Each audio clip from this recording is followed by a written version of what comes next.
Oiê! Esse vídeo contém discussão sobre abuso sexual infantil. Então, por favor, assista com cuidado. E por que falar sobre isso agora? Caso você não saiba, 1 a cada 5 crianças do 0 aos 12 anos sofre ou já sofreu abuso sexual infantil. O problema é muito maior do que a gente imagina. E no ano passado, quando eu abri pela primeira vez, tinha me acontecido de maneira pública, eu descobri que várias pessoas ao meu redor também tinham passado por isso. O que mostra o quão grande e o quão esse problema está acontecendo debaixo dos nossos olhos e às vezes a gente não enxerga. Além disso, existem vários estudos que mostram como as pessoas que sobrevivem ao abuso têm uma série de alterações no decorrer da vida, tanto psicológicas quanto às vezes funcional. Então é muito maior nessas pessoas a incidência de depressão, de ansiedade, síndrome do pânico, toque. Além disso, eu estava lendo um estudo que falava sobre as pessoas que foram vítimas de abuso normalmente têm um maior grau de desesperança e muitas delas também estão associadas a pensamentos, por exemplo, de rompimento com a própria vida. Além disso, existe uma diminuição na capacidade dessas pessoas para o auto-perdão e para a autocompaixão. Então são pessoas que sentem uma culpa de maneira muito mais aflorada. E eu quero falar sobre isso porque eu vivi isso e eu entendi o como essa situação impactou na minha vida como um todo. Eu segurei essa informação basicamente dos meus 4 anos até os meus 22, quando eu contei pela primeira vez para alguém. Bom, eu posso dizer que tudo isso que eu falei das vítimas são coisas que aconteceram comigo. Eu sempre não fui de ter tanta esperança na vida, de crer que as coisas poderiam melhorar, que as coisas poderiam ser diferentes. Tanto que eu falo, hoje, me apresentando para vocês, sou Natasha Oliveira, eu sou fisioterapeuta, eu trabalho com pilates e com fisioterapia ortopédica e eu nunca imaginei na vida que eu fosse fazer uma faculdade. Isso nem passava pelos meus sonhos, tamanho grau de desesperança que eu tinha na vida. Além disso, preenchi todos os strikes. Eu também não tinha mais vontade de resistir, de estar aqui, isso era algo real pra mim. Além disso, eu tinha essa incapacidade de me perdoar por pequenas coisas, então eram coisas simples. Nossa, eu esqueci de responder a mensagem de um amigo. Aquilo pra mim me gerava uma culpa de um tamanho compatível com se eu tivesse empurrado alguém e alguém tivesse caído. Então, é uma culpa muito grande que vive em torno da gente por coisas pequenas. A palavra desculpa muitas vezes sai mais da sua boca do que você gostaria. Por tudo a gente pede desculpa. Pedia, eu posso dizer. Além disso, também eu tinha uma incrível capacidade pra guardar os meus sentimentos só pra mim. Então, às vezes eu sentia raiva, às vezes eu sentia tristeza, eu sentia essa desesperança na vida e tudo mais, e ninguém nunca sabia. Por fora eu estava sempre sorridente, sempre feliz, tanto que eu lembro quando eu contei com 22 anos que eu tava com depressão, porque realmente eu cheguei a ter uma atitude que potencialmente me tiraria a vida, eu percebi que aquele era o ponto final. Então, eu guardava tudo pra mim. Era um caos interno dentro de mim, que eu não sabia lidar, eu não conseguia expressar para pedir ajuda, e eu só conseguia ter atitudes autodestrutivas, e essas atitudes autodestrutivas, por hora, anestesiavam o que eu sentia. Então, na minha adolescência, eu pratiquei automutilação, eu me envolvi com álcool, e eu tenho uma história de álcool na família, então não era muito interessante eu ir para esse lado, porque a chance de você cair numa adicção é muito grande, principalmente pelo fator genético, mais o fator trauma infantil. Além dessa incrível capacidade de guardar as coisas para mim e não deixar que ninguém soubesse o que eu estava sentindo, eu tinha uma incrível capacidade de não saber dizer não. Era muito difícil eu dizer não.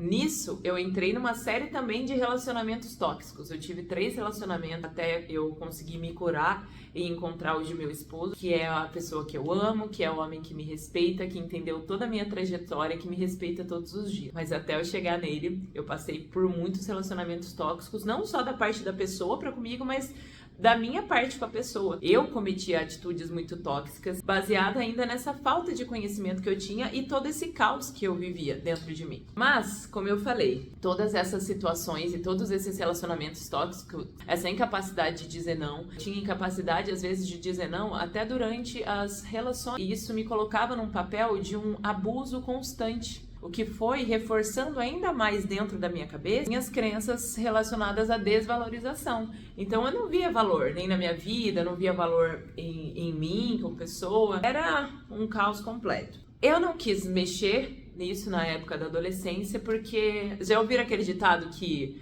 as coisas são igual merda, quanto mais mexe, mais fede? E eu já sentia que tinha um caos tão grande dentro de mim que eu não queria cutucar mais uma coisa pra ficar fedendo e eu não saber lidar, né? A questão era que o fedor estava vindo dos meus próprios sentimentos relacionado àquela situação. Mas como eu falei, eu não queria mexer na merda, que eu estava com medo dela feder ali, né? Eu tinha um certo receio dela feder, mas quando você passa por um trauma, o seu corpo e a química do seu corpo, ela se altera. Por isso que a gente fala o quão é impactante.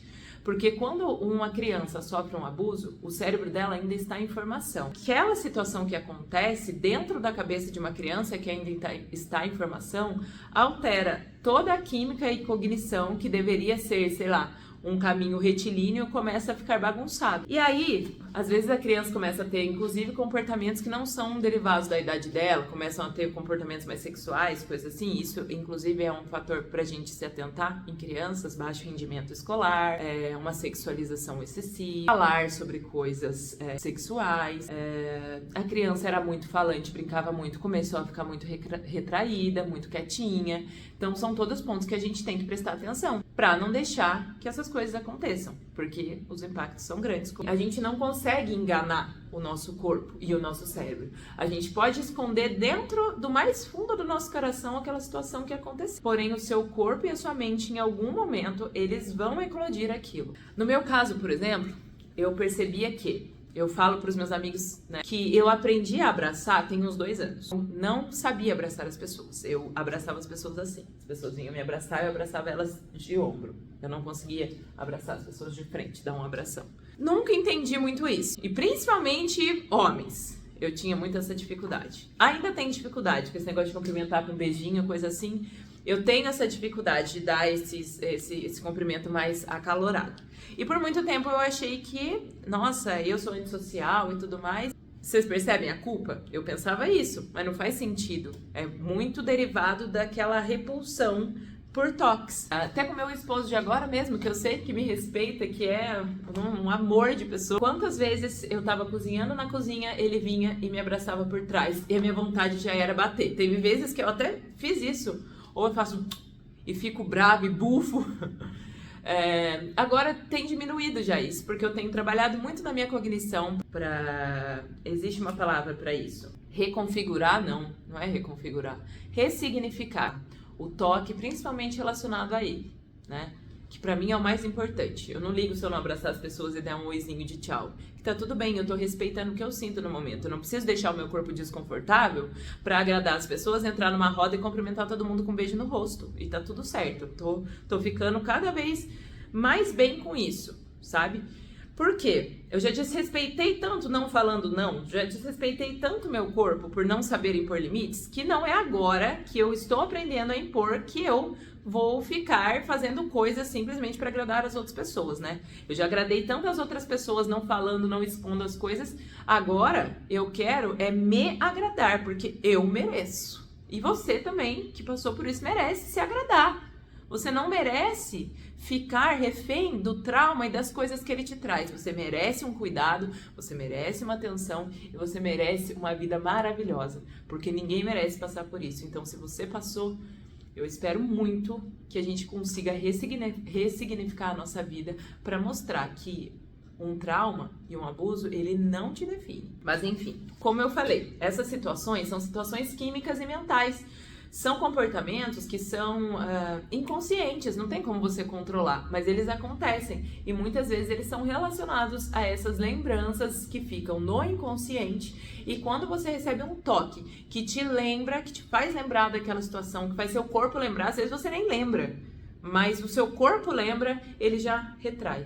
Então não tem como a gente esconder. Em hora ou outra, e principalmente quando você começa a se conhecer um pouco mais, você começa a perceber as situações e aí finalmente a gente consegue ir trabalhando e ir evoluindo. Trauma nisso. Como superar as consequências do trauma na sua vida? Eu vou contar sobre como foi comigo. Isso pode funcionar para você, mas cada jornada é individual, principalmente quando a gente fala de uma dor tão grande assim. Bom, eu, com os meus 22 anos, estava no último ano da faculdade Eu estava vivendo num relacionamento duplo, porque eu não tinha capacidade de dizer não para nenhuma das duas pessoas. E eu estava explodindo por dentro com aquilo. Então, em um dos momentos da minha vida, eu lembro que eu peguei uma cartela de pílulas de remédio antidepressivo. Peguei a cartela e simplesmente tomei tudo. Minha língua começou a enrolar, eu comecei a sentir... Nossa! E aí, eu pensei, cara, não, eu não quero morrer, não é isso que eu quero pra mim. Eu não quero morrer agora, pelo amor de Deus. Fiquei emocionada. Mas eu dou graças a Deus que Deus não me deixou ir embora naquele dia. Porque depois daquilo, eu conheci tanta coisa boa na minha vida. Primeiro, eu terminei uma faculdade que eu nunca imaginei que eu terminaria. Eu comecei a trabalhar, ter o meu próprio dinheiro e fiz uma pós-graduação também que eu nem imaginei que eu faria. Nossa, hoje eu faço todos os cursos que eu gosto, porque eu amo estudar. Então, graças a Deus que eu tô aqui hoje. Eu fico muito feliz. Gente, sério mesmo. Eu fico muito feliz, porque eu fico imaginando a Natasha do passado, que não via motivo na vida. E hoje eu vejo motivo na vida e eu agradeço todos os dias. Eu agradeço muito. Mas enfim, como eu superei? Basicamente, eu superei através da espiritualidade. Nesse último ano, depois de tudo isso que tinha me acontecido, eu tava no auge da depressão. E eu lembro que eu tava fazendo estágio no hospital e eu perdi uma paciente que eu tinha me apegado muito. Ela faleceu e naquilo acabou de me derrubar. E aí eu conversei com uma professora minha e essa professora era espírita. E aí ela falou, Nath, eu acho que seria legal se você fosse conhecer. Me deu a relação de 3 casas espíritas e eu fui até uma delas. Comecei a estudar um pouco sobre aquela doutrina, só que sempre muito relutante, porque eu não acreditava que Deus ia me ajudar de alguma forma. Pra mim, Deus era punitivo e qualquer coisa errada que você fazia, como eu fazia bastante coisas erradas, principalmente comigo mesma, nesse sentido de autodestruição, eu sentia até vergonha. Era muito pesado, assim, mas eu falei, não, tô seguindo aqui. Eu ia, tomava o passe, sentia uma certa paz, aí voltava o caos. E eu fiquei assim por 2 anos. Aí eu comecei a fazer escola de aprendizes do Evangelho, que é onde a gente aprende um pouco sobre a vida de Jesus. E dentro dessa escola, a gente faz uma prática que se chama reforma íntima, que é quando a gente percebe as coisas que a gente precisa melhorar na gente pra evoluir, né? Se tornar um ser humano melhor. E aí eu comecei a entrar dentro daqueles estudos, eu comecei a me sentir bem. Era muito pesado, porque quando eu via as coisas que você tem que fazer para ser um ser humano melhor e eu cometia alguma atitude que não me tornava esse ser humano, eu simplesmente me culpava muito. Como eu falei, olha só as consequências aí. Eu me culpava muito. Nossa, eu cometia um erro, assim, por exemplo, não pode fazer maledicência, né? Não pode fazer maledicência não é legal, tal. Aí eu ia lá e fazia uma fofoca.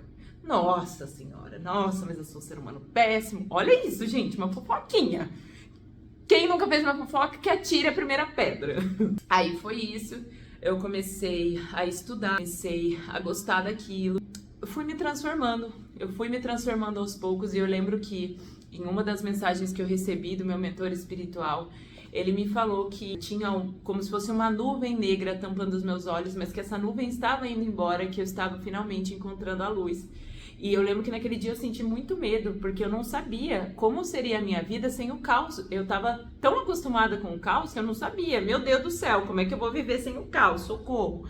E eu fui, me entreguei nesse caminho, foquei no autoconhecimento. Mas eu falo que o autoconhecimento, ele transforma e ele liberta. Só que não adianta eu ficar vendo um vídeo no YouTube, eu ficar lendo 1000 coisas sobre autoconhecimento. O autoconhecimento, ele não é teórico. O autoconhecimento, ele é prático. E o autoconhecimento exige principalmente paciência, porque você vai se conhecendo e aí vem uma situação que vai provar aquele conhecimento que você tem sobre você e você passa por esse conhecimento. Se você ainda não aprendeu algo sobre você, aquilo vai acontecer novamente, até que você aprenda. Então não adianta a gente tentar apressar o ciclo das coisas. O autoconhecimento, ele vai acontecendo situação a situação na nossa vida e a ação a ação. E a gente escolhe ou fazer o mesmo ou começar a mudança na nossa vida. Comecei a fazer terapia E aí dentro da terapia eu expus essa situação, consegui finalmente dar um basta nos relacionamentos, fiquei um tempo sozinha, nesse tempo eu me refiz, eu percebi os impactos do que tinha acontecido na minha vida, fui cuidando de mim até que eu encontrei meu esposo, que hoje faz 6 anos que a gente tá junto, e que foi sensacional. Eu falo, gente, as marcas, elas vão ficar pra sempre. É igual uma cicatriz. Você olha na sua pele, se você machuca, faz uma cicatriz, a cicatriz vai estar ali. Só que não necessariamente ela precisa doer mais. Quanto mais a gente entende por que aquela cicatriz aconteceu, como que machucou, menos ela dói. E a gente precisa de um esforço cognitivo, sim, para poder ir transformando as situações, as consequências que muitas vezes aparecem no dia a dia, em novas situações. Tem muito mais dentro da gente, muito mais, muitas coisas maravilhosas dentro da gente, que são infinitamente melhores e maiores do que as dores que o trauma trouxe. Se você conseguir encontrar essas coisas dentro de você e todos os dias alimentar essas coisas, sempre que surgir uma situação ruim, você acolhe, mas tenta alimentar com um pensamento bom. Tenta alimentar com as coisas que você sabe que são boas em você. E eu te garanto que com o passar do tempo, você alimentando as suas coisas boas, você vai conseguir. Espero que você tenha gostado desse conteúdo. Eu sei que é um conteúdo um pouco mais denso. Mas se eu conseguir conversar com qualquer pessoa que tenha passado por isso, que você se sinta acolhido, que você sinta o meu abraço. E aí sim, eu quero te abraçar de frente, porque você merece muito esse abraço. Eu entendo o que você passou e espero que cada dia você possa transformar a sua vida para você ver a maravilha que você é. Vou deixar uns números aqui no fim. Se você sabe de alguma criança que está sofrendo violência sexual, diz que sim. E se você de sua desesperança e pensa que não é mais possível seguir, diz que 188 para falar com o Centro de Valorização da Vida. Um beijo da Nath.